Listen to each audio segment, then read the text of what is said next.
Después de sufrir una derrota contundente a manos de Francia en la batalla de Ponte Nuevo, Pasquale Pauli, líder del movimiento independentista de la isla de Córcega, se dirigió al exilio en Inglaterra, junto con otros 340 irreconciliables.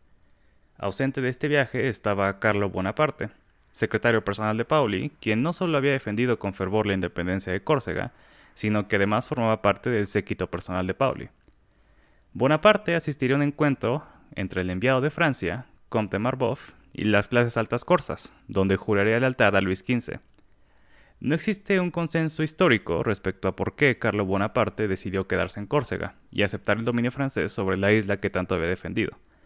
Pero seguramente su muy embarazada esposa y las oportunidades a las que podría acceder su joven familia pesaron fuertemente en su decisión. Carlo retuvo sus responsabilidades anteriores en la isla, y eventualmente iría a Versalles como noble representante de Córcega. Con este estatus, Bonaparte aseguraba para sus hijos el acceso a la mejor educación posible, la que recibía la nobleza, leyes para el mayor, Giuseppe, y adiestramiento militar para el siguiente, Napoleone di Bonaparte.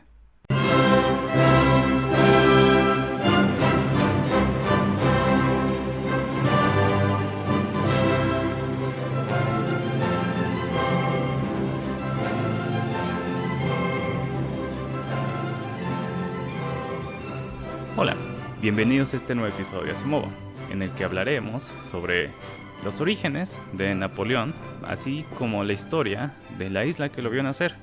Una historia particular en el continente europeo y pionera en la historia de las revoluciones liberales. Así que empecemos. En primer lugar, tal vez les llame la atención que Napoleón no nació con el nombre francés con el que lo conocemos todos. De hecho, es probable que hayan escuchado que Napoleón en realidad no era francés, sino que era italiano. Un error, pero entendible. Después de todo, su nombre e idioma natal eran italianos. Así que empezaré hablando un poco, o un mucho, sobre la historia de la isla en la que nació Napoleón. Córcega es la cuarta isla más grande del Mediterráneo. Su extensión de norte a sur es de 183 kilómetros y de este a oeste es de 83 kilómetros. La superficie total de la isla es de casi 8.700 kilómetros cuadrados. No es una isla particularmente grande. Si fuera un estado en México, sería el sexto más pequeño. Estaría entre Colima y Querétaro. No sé qué tan útil sea la comparación, pero ahí está.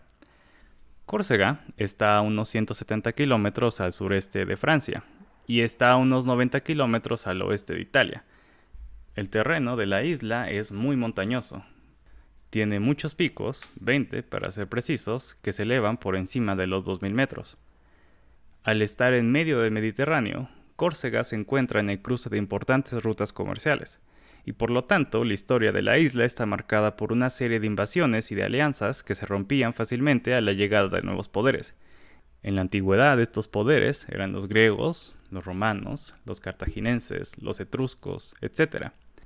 Pero tras una devastadora y extensísima conquista que duró casi 100 años, el Imperio Romano tomó control de la isla y empezó el periodo de paz más extenso en la historia de Córcega, periodo que va desde el siglo I antes de nuestra era hasta el V de nuestra era, cuando cae el Imperio Romano de Occidente.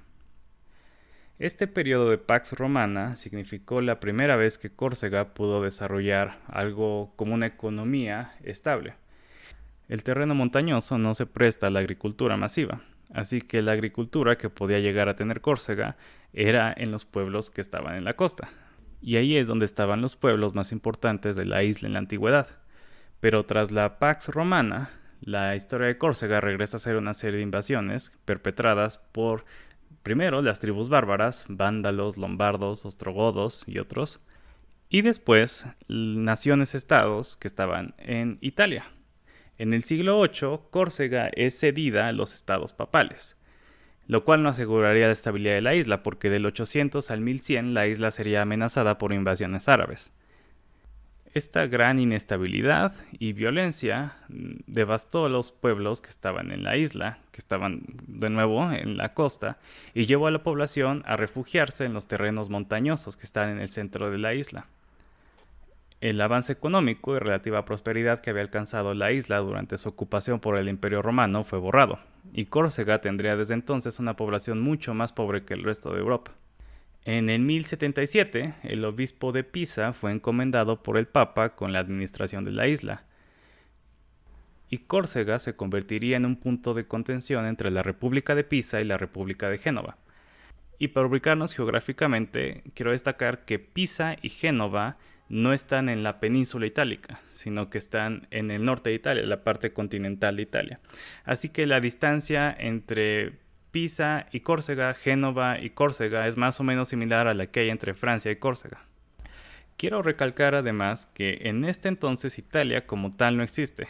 De nuevo, eran estados-naciones que, por ejemplo, podían compartir similitudes en el idioma y tal vez en la cultura, pero no eran un país.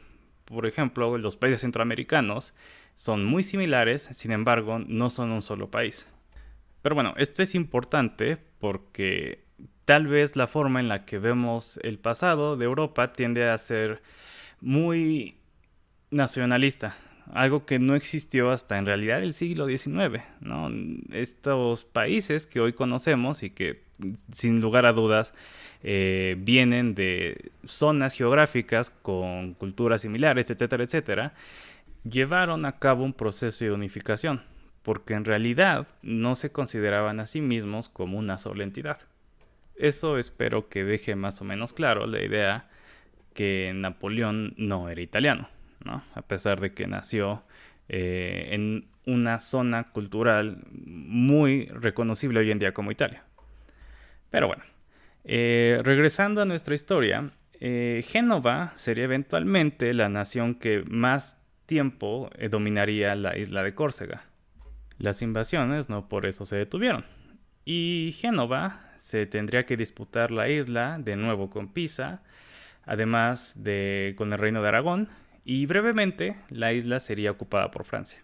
Durante todo este tiempo, los habitantes originales, o los que se habían establecido y se reconocían a sí mismos como corsos, se aislaban cada vez más en las montañas, lo cual a su vez los empobrecería, porque de nuevo en las montañas no se podía llevar a cabo la agricultura. La actividad económica principal era el pastoreo de ovejas y de cabras. Pero gracias a este atraso económico derivado del aislamiento de la población, también la sociedad corsa era particularmente igualitaria. Por el lado malo, porque nadie tenía mucho, pero al mismo tiempo hacía que fuera muy unida la nobleza a sus súbditos, porque los súbditos, más que verlos como gente que estuviera en sus torres encerrados, gozando de riquezas a los que ellos no podrían acceder, más bien los veían como cabezas de clanes. De hecho, y esto me lo encontré bastantes veces investigando, se llega a decir que en Córcega no existió el feudalismo como tal, lo cual es bastante interesante porque pues, todo esto estuvo pasando durante la Edad Media. Y bueno, si no era un señorío feudal, ¿qué era Córcega? Y de hecho, la mejor definición o la mejor categorización de Córcega era como una colonia de Génova. En realidad, Génova nunca fue adoptada dentro de la actividad económica general de Génova, más allá de los puertos que se construyeron sobre la costa de la isla. Puertos que en realidad no estaban muy poblados por nativos de Córcega, sino que los ocupaban nativos de Génova.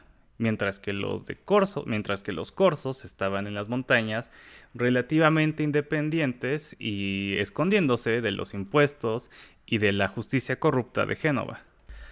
La justicia era tan corrupta que los corsos adoptaron un sistema llamado vendettas, que eran básicamente venganzas sancionadas por la población, en la que pues por una afronta alguien podía ir a matar a quien la perpetró, ¿no? De hecho, este sistema de vendettas está tan integrado en la sociedad de Córcega que incluso hoy en día la tasa de homicidios en Córcega es mucho más alta que en el resto de Europa, precisamente porque las vendettas siguen existiendo. Pero bueno, A través del dominio de Génova sobre Córcega no solo hubo invasiones externas, sino que también hubo algunas revueltas internas. A mediados de 1400 hubo un conflicto particularmente fuerte entre Génova y la nobleza interna de Córcega que decimó a la población. La otra gran revolución o intento de revolución ocurrió en 1567, fue liderada por San Piero Corso, sin embargo no fue exitosa y el dominio de Génova sobre la isla se mantendría hasta 1729, cuando empieza la revolución que marcaría el inicio del final del dominio genovés sobre Córcega. Ahora, para este entonces la República de Génova no era ya lo que en algún momento fue, no tenía el dominio sobre el mar que le otorgaba tanto poder. Ese rol ya lo estaban tomando los holandeses y los ingleses. Así que la revolución se extendió un tiempo bastante largo. Los corsos se refugiaban en las montañas y atacaban los puertos, sin embargo no podían tomarlos porque no tenían una marina. Y por otro lado, Génova cada vez tenía menos dinero y menos dinero para contratar al ejército mercenario necesario para entrar y sofocar a la rebelión. Esto nos lleva a otro punto interesante, que es que hay que pensar o hay que tomar en cuenta un poco que los estados en este entonces, en la Edad Moderna, justo antes de entrar a la era napoleónica, no eran ejércitos ciudadanos, no eran conscriptos del país. Al contrario, era algo extraño pensar que ibas a usar a tus propios habitantes que supuestamente estás intentando defender para ir a pelear una guerra. Los ejércitos se conformaban de mercenarios, o por lo menos las filas del ejército, no los oficiales, no los rangos más altos, los ocupaban mercenarios y también los ocupaban pues gente de los exteriores que o engañabas o medio secuestrabas o no tenían otro mejor prospecto más que unirse al ejército. De hecho, la deserción en estas épocas era altísima, del veintitantos por ciento. A veces era más importante defender la retaguardia por la gente que se escapaba de las filas del ejército que ir a defender el frente. Y en la época moderna, en el tiempo moderno, antes de Napoleón, justamente el líder militar más efectivo era precisamente Federico el Grande de Prusia. Federico el Grande lo que logró hacer era un sistema de entrenamiento casi espartano que totalmente rompía a los hombres que entraban y los volvía altamente disciplinados para nunca romper filas, para siempre marchar sin escaparse, etcétera, etcétera. Y bueno, esto va a tomar importancia un poco más adelante. Pero bueno, la independencia de Córcega duró mucho tiempo. Ninguno de los dos bandos podía reclamar una victoria definitiva. Y durante el proceso de independencia surge la figura de Pasquale Pauli. Pasquale Pauli era básicamente un miembro de la nobleza de Córcega y básicamente lo que es particular de él y muy importante, además de que era un gran estratega militar y que tenía una gran capacidad de liderazgo, era que Pauli tenía ideas de ilustración. Básicamente quería hacer de Córcega una república ilustrada. Había leído a Rousseau, etcétera, etcétera. Al igual que mucha gente que va a empezar a tomar un papel importante en la historia, ¿no? Sin embargo, Pauli fue básicamente el primero. O sea, estamos hablando de la mitad de 1700, ¿no? Las ideas de la ilustración tenían escritores, ¿no? Tenían a Montesquieu, tenían a Rousseau, tenían a Locke, a Hume, etcétera, etcétera. Sin embargo, pues no tenían todavía un George Washington o un Marquis de Lafayette o a un Napoleón Bonaparte, ¿no? Entonces, básicamente, Pauli se convierte en una celebridad y la causa de la independencia de Córcega se vuelve una causa célebre, de la cual hablaba la gente alrededor de Europa continental, particularmente en Inglaterra, donde se volvió un tema de discusión gracias al libro An Account of Corsica de James Boswell. un importante escritor ilustrado escocés que justamente se movía en estos círculos de la ilustración en Escocia con David Hume, con Samuel Johnson, con Adam Smith, etcétera, etcétera. Entonces, en el exterior, la causa era toda una celebridad, todo un tema de discusión, ¿no? Sin menospreciar o demeritar la sinceridad con la que hoy en día, por ejemplo, se habla del calentamiento global o de la liberación del territorio ocupado en Palestina o yo que sé, Cuba, etcétera, etcétera, por parte de gente famosa. Lo mismo ocurría con la independencia de Córcega, ¿no? Básicamente, sin en realidad hacer mucho al respecto, era muy apoyada. Incluso James Boswell se disfrazaba de Pasquale Pauli en fiestas de disfraces, etcétera, etcétera. O sea, era toda una celebridad, tanto la causa como la figura de Pauli. Y justamente era por eso, porque representaba tal vez el inicio, o por lo menos lo que la gente que estaba interesada en la ilustración pensaba que podría ser un modelo de nación ilustrada. Y justamente Pauli lo hace. Pauli es, en el gobierno de Pauli, que en realidad era más similar a una dictadura, porque pues electo nunca fue Pauli, pero bueno. Vamos a no darle mucha importancia a eso porque no va a durar mucho esto, así que no sabemos en realidad qué hubiera pasado de haber tenido Pauli la oportunidad de verdad mantenerse en el poder mucho tiempo. Pero bueno, durante su gobierno se escribe una constitución, se da el sufragio universal para hombres y mujeres, la nobleza, se abole la nobleza, pero muy inteligentemente Pauli mantiene la estructura, porque se hace un consejo de asesores que básicamente sería ocupado por lo que era antes la nobleza. Y eso es algo importante que hay que remarcar, o sea, técnicamente en Córcega ya no hay nobleza, ¿no? Como ocurriría, por ejemplo, en la Francia postrevolucionaria. Entonces, podríamos decir que en realidad ninguna de las familias, por lo menos las familias que se habían quedado en Córcega y apoyaban a la revolución, ya habían renunciado a su título de nobleza, incluyendo, por ejemplo, los Bonaparte. Pero bueno, Bonaparte todavía no se nos va esa U.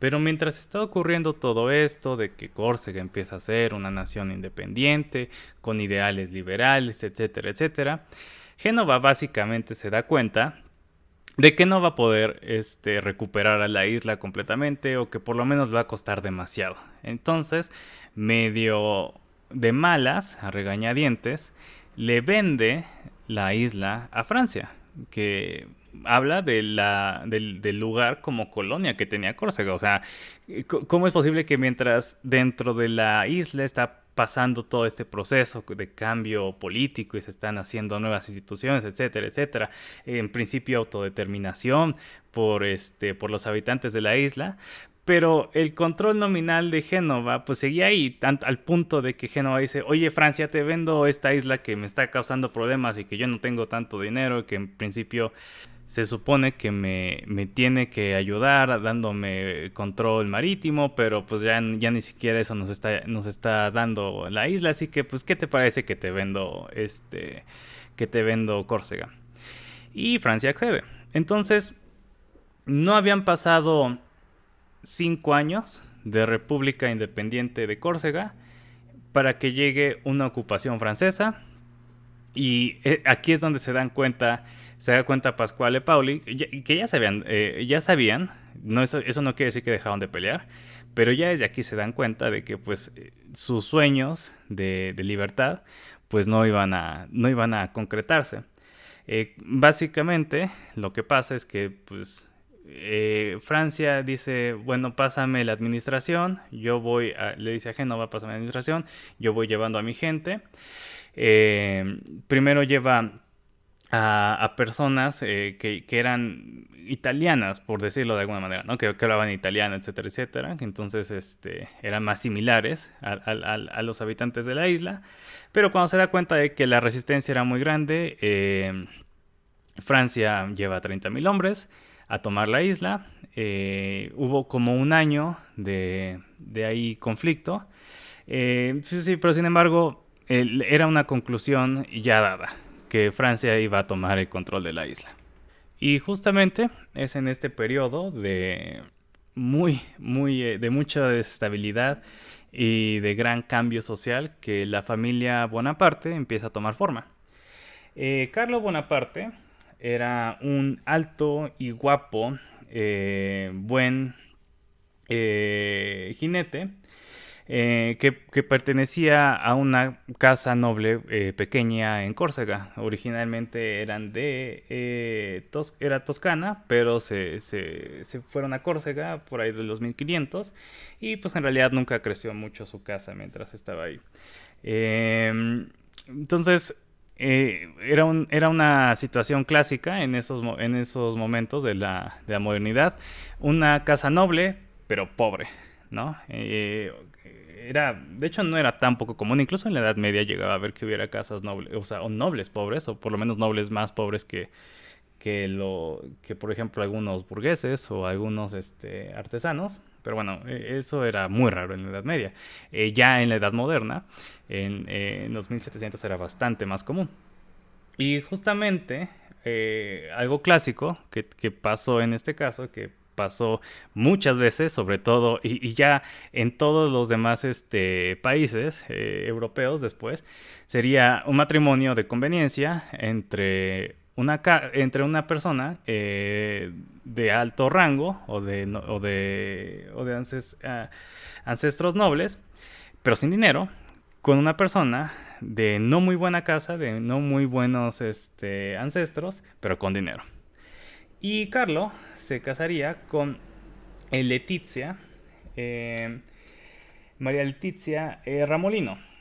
María Letizia Ramolino era una muy joven, tenía 14 años al momento de la boda, en parte por eso sabemos que era un matrimonio arreglado, muy hermosa, joven, que afortunadamente para los dos compartía muchas cosas con Carlo. Carlo mismo no era muy grande. Carlo tenía 18 al momento de casarse con Letizia y ambos eran ávidos simpatizantes de la Revolución Corsa. Ambos tenían, a pesar de que Letizia no era muy educada, al contrario, era particularmente poco culta, pero tenían compartían ideales de la ilustración. Carlo había leído a Locke, a Montesquieu, a Hume, a Rousseau, a Hobbes. Escribía ensayos, etcétera, etcétera, muy similar a Pauli. Lo cual siempre hizo que como que tuvieran, y los dos tenían la idea de que iban a formar una familia importante en la historia de Córcega. Bueno, sobre todo Pauli no perdió el tiempo. Después de que se casaron, ese mismo año, Letizia tuvo su primer hijo a los 15 años. Letizia estaría embarazada 13 veces. Sobrevivirían 8 hijos. El primero en sobrevivir sería Giuseppe. El segundo en sobrevivir sería Napoleone. Y pues de sus hijos, los sobrevivientes, habría un emperador, 3 reyes, una reina y 2 princesas soberanas. Nada más, a mí me pareció esto interesante porque no lo había pensado. Pues los nombres eran todos totalmente italianos, ¿no? El primero, Giuseppe, José Bonaparte. El segundo, Napoleone. El tercero, también fue muy famoso, Luciano, que se llamaría Lucian. Se cambiaría el nombre a Lucien. María Ana, se cambiaría el nombre a Lisa. Luis, que nacería ya después de que Carlo jurara lealtad a Francia. Entonces, no es casualidad que se llamara Luis como Luis XV. María Paula, que se cambiaría el nombre a Pauline. María Annunziata, que se cambiaría el nombre a Caroline. Girolamo, quien se cambiaría el nombre a Jérôme. Y hasta ahí. Bueno, no sé qué tan interesante haya sido eso, pero a mí me llamó mucha atención porque yo por lo general reconozco los nombres de la familia de Napoleón por sus nombres franceses. Entonces, bueno, como dije en la introducción, Carlo estaba... nadie sabe mucho por qué. Obviamente mi teoría y la idea de la mayoría de la gente que leí es que Carlo estaba interesado en ya no meterse en problemas porque tenía una familia y esa familia podría ser tal vez en algún momento una familia importante en Córcega ya bajo el gobierno de Francia. Entonces, tuvo que hacer estas concesiones, como aceptar el dominio francés. Y este es algo por eso hice hincapié en lo de la nobleza. Decir, convertirse en parte de la nobleza francesa, arguyendo que como era parte de la nobleza corsa, pues si Córcega iba a ser ahora dominio de Francia, pues la nobleza iba a ser absorbida, ¿no? Por Francia, lo cual pues nota incluso como otra pequeña, otra traición, ¿no? De Carlos, que no solamente traicionó la independencia, sino que además la abolición de los títulos nobiliarios. Sin embargo, como también dije en la introducción, era muy importante ser parte de la nobleza. ¿Por qué? Porque la nobleza tenía derecho a las escuelas que eran gratuitas y de hecho incluso pagaban a los estudiantes mientras estuvieran internados, ¿no? No era un mal trato en lo absoluto. Entonces, pues Carlo cumple con su parte, ¿no? En cierta forma.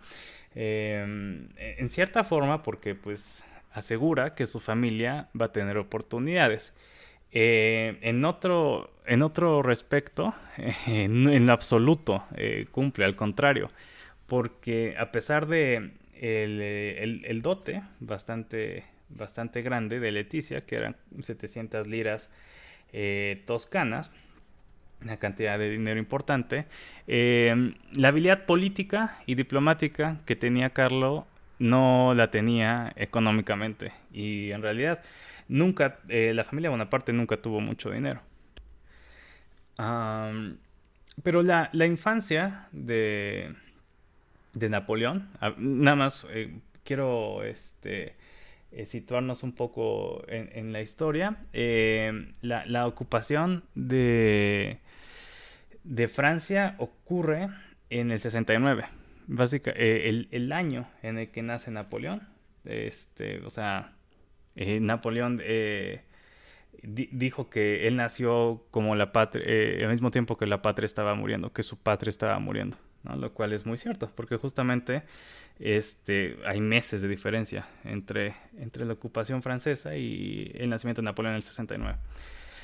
Y ahora sí, vamos a hablar un poco de cómo todo esto influyó enormemente en la figura de Napoleón Bonaparte.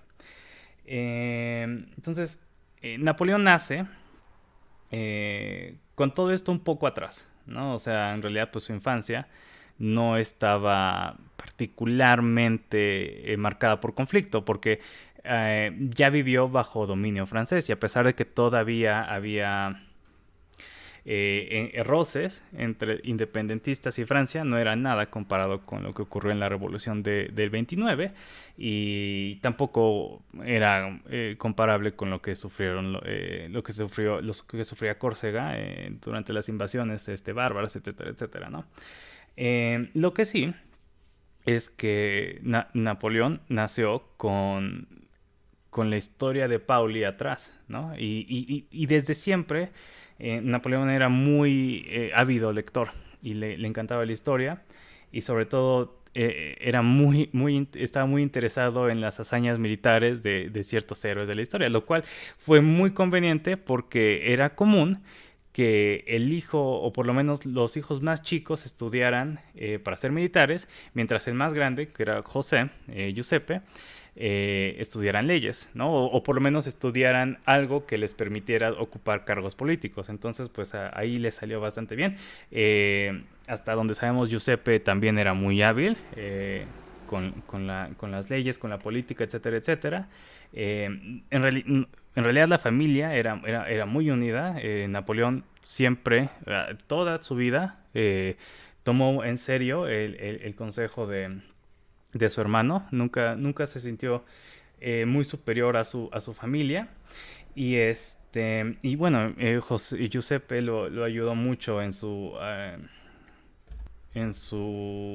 ascenso como militar. De hecho, hasta ya ellos grandes, o bueno, no tan grandes, pero para ese entonces sí, como acabando su adolescencia, empezando sus 20, en Córcega, acabando sus estudios, regresaron y empezaron a tener una carrera política y militar política por parte de Napoleón, y eran conocidos como los Gracchi bueno, los Graco de Córcega, ¿no? Alusión a otro par de hermanos políticos muy importantes en el imperio, bueno, en la República Romana. Así que no, Napoleón, con su interés en la historia militar, también tiene un gran interés y una gran admiración por los grandes hombres que hicieron esta historia militar. Entre ellos, Pasquale Pauli, a quien todavía la gente de Córcega e incluso su familia admiraba por lo que había hecho, ¿no?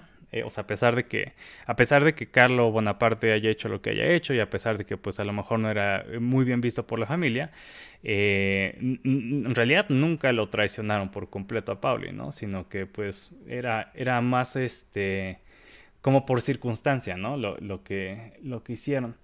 Entonces Napoleón crece admirando a Pauli enormemente y queriéndole emular. De hecho, él creció con el sueño de una Córcega independiente, y él estaba convencido de que él iba a formar parte del esfuerzo.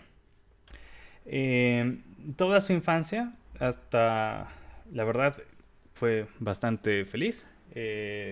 Napoleón quería mucho, admiraba a su papá, quería bastante a su mamá, siempre se refirió de ella de la manera más, bueno, respetuosa y cariñosa. Letizia, a pesar de que no era una persona muy educada, era una madre muy devota y muy enfocada en criar hijos que pudieran ser líderes en el futuro. Entonces era estricta, pero al mismo tiempo los hijos lo reconocían como algo que hacía ella para instruirlos.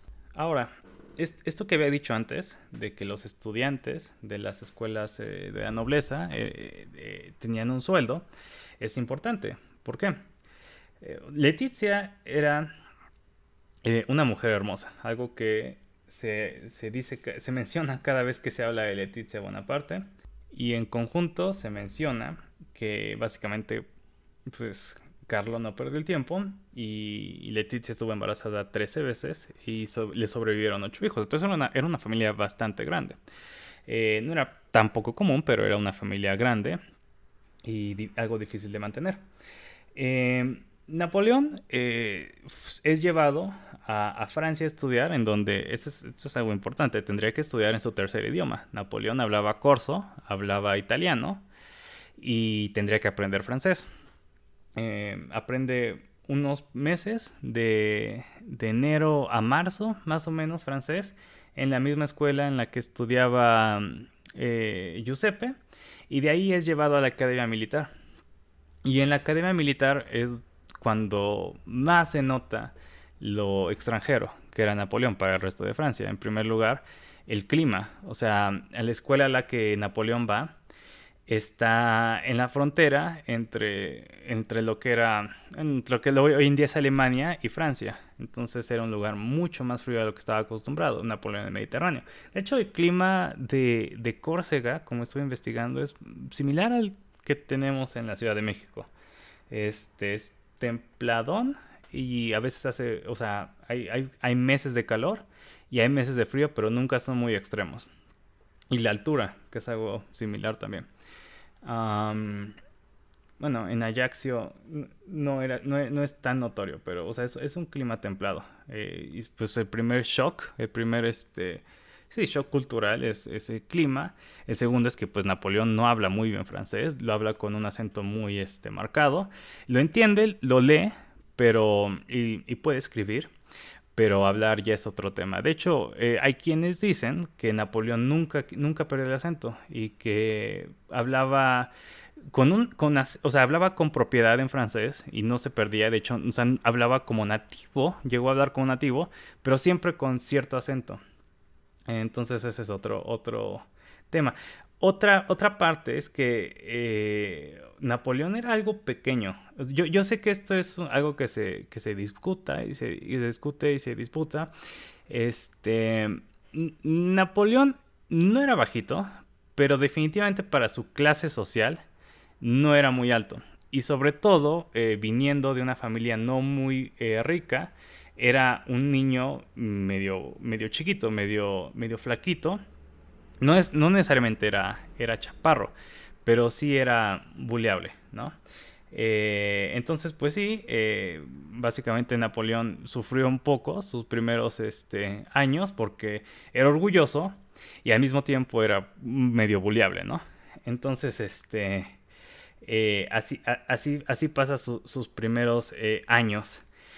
Ahora, lo que ocurre cuando él tiene 15 años es que Carlo Bonaparte muere a los 38, muere muy joven y deja a la familia pues algo desamparada porque, como les decía, no era muy bueno con el dinero, no deja una familia muy acomodada que digamos, y no solo eso, sino que era una familia, como les comentaba, muy grande.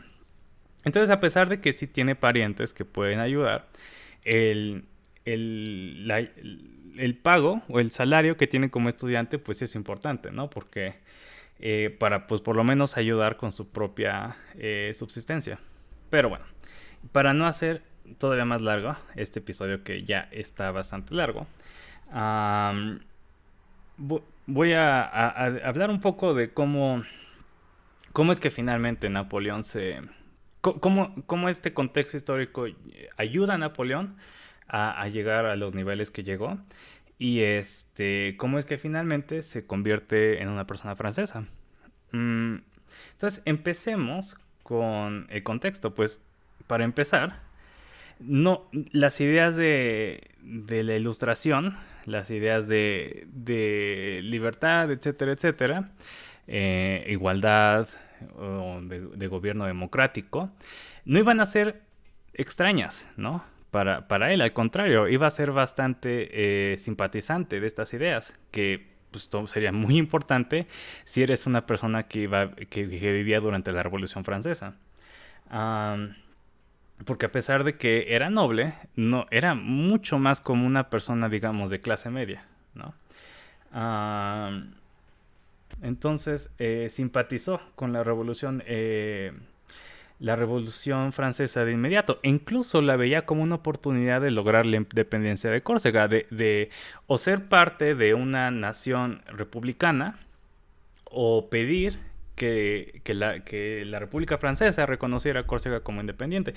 Y durante todavía el principio de su vida, sus 20s, bueno, sus tempranos 20s en realidad, Napoleón todavía iba a estar muy interesado en formar parte de la vida política de Córcega. Este regresó, intentó, o sea, le mandó cartas de fan a Pasquale Paoli. Pasquale Paoli eventualmente regresó, ya sin el peligro de la corona francesa, sino más bien bajo la República.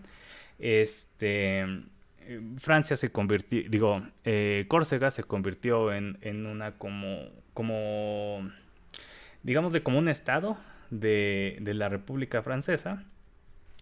Pero, no, o sea, Pauli regresó una persona algo distinta, ¿no? Era un poco más reacio a la revolución, a los cambios súbitos que representaba la revolución. Y estaba un poco más endurecido. No confiaba, después de lo que le pasó, en que pudiera llevarse a cabo el proyecto de independencia de Córcega sin que él tuviera un gran poder sobre ella. Además de que, pues obviamente, no le caían muy bien los Bonaparte, ¿no? Entonces, pues siempre fue algo difícil para Napoleón destacar en Córcega. Eventualmente, los Napoleón, los Bonaparte, son desterrados de Córcega, que llegan casi casi como refugiados políticos a Francia. Y eso sería lo que marca este corte entre verse a sí mismo como una persona de Córcega y verse a sí mismo como un francés, ¿no? O sea, Napoleón pasaría a verse a sí mismo como un francés. ¿Y por qué no? O sea, ya llevaba la mayoría de su vida viviéndola como un francés, como parte de la nobleza menor de Francia.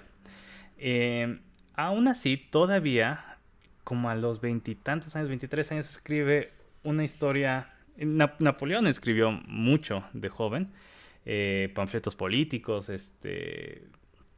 ensayos sobre política. Trató de escribir, esto es algo importante, trató de escribir una historia general de Córcega. Quería hacer así como el libro enciclopédico que tuviera toda la historia de Córcega. Se lo estaba dedicando a Pauli, ¿no? Todavía cuando era medio fanboy de Pauli. Pero lo interesante es que todavía, después de ser desterrado, escribió una historia de venganza súper violenta a la Quentin Tarantino, pero ni siquiera chistosa, buena onda, en la que básicamente se trataba de cómo Francia había cometido atrocidades al ocupar Córcega. Pero bueno, ese fue como el último gran destello de honor o de orgullo corso que presentó Napoleón. Obviamente se cambia el nombre de Napoleón di Bonaparte a Napoleón Bonaparte. Y básicamente llega en el lugar perfecto, en el momento ideal. Napoleón tiene una gran curiosidad intelectual, conoce la historia militar, tiene habilidad para las matemáticas, tiene habilidad estratégica, o sea, tiene todas para ser un buen militar. Y aparte estudió eso, lo cual no era tan común, ¿no? La profesionalización del ejército también es una novedad, ¿no? Y le tocó vivir en un lugar en donde podía estudiar eso, ¿no? No tendría que ser como no tendría que aprender de la experiencia, sino que podía tener una formación profesional anterior. Ahora, también le tocó vivir en la época de la Revolución Francesa, que sería muy importante. ¿Por qué? Porque no había oficiales, o por lo menos el ejército republicano no tenía oficiales, ¿no?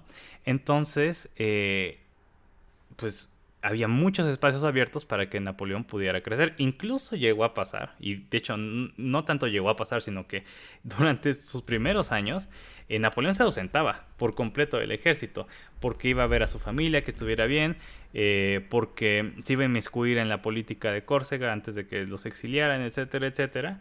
Y el ejército ni lo fusilaba, ni lo daba de baja, porque pues no podían darse el lujo de perder oficiales entrenados, ¿no?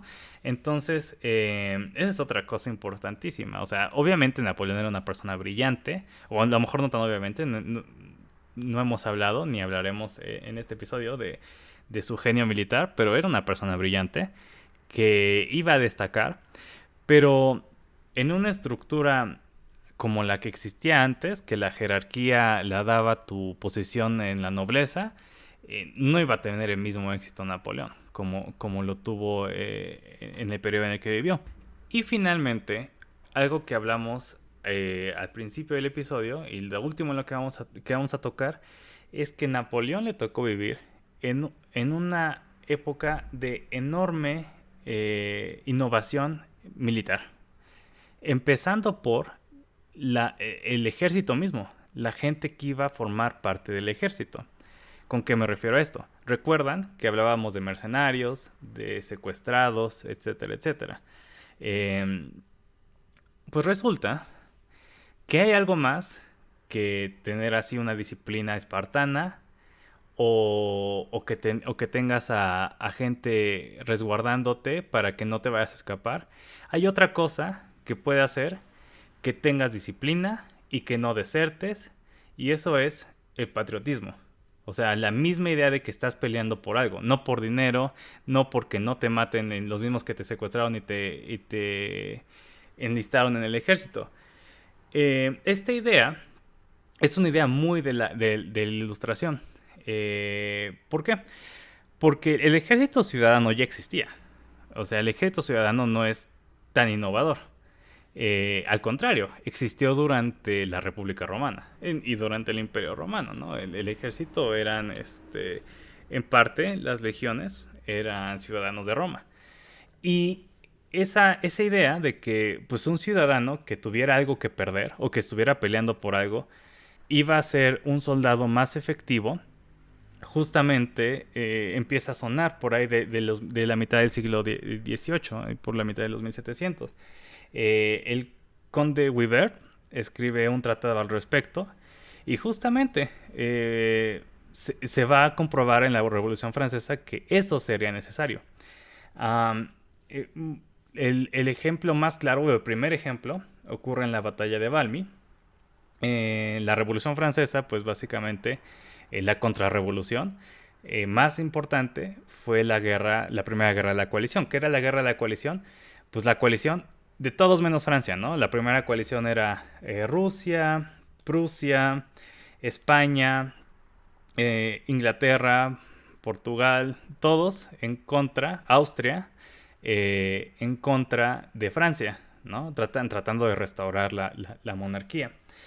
Y en la batalla de Valmy justamente ocurre esto, que un ejército francés republicano, que en principio estaba ya derrotado, no baja la guardia y repele al ejército de la coalición, demostrando que un ejército ciudadano iba a ser mucho más capaz en el campo de batalla moderno que un ejército de mercenarios o un ejército llevado a fuerza.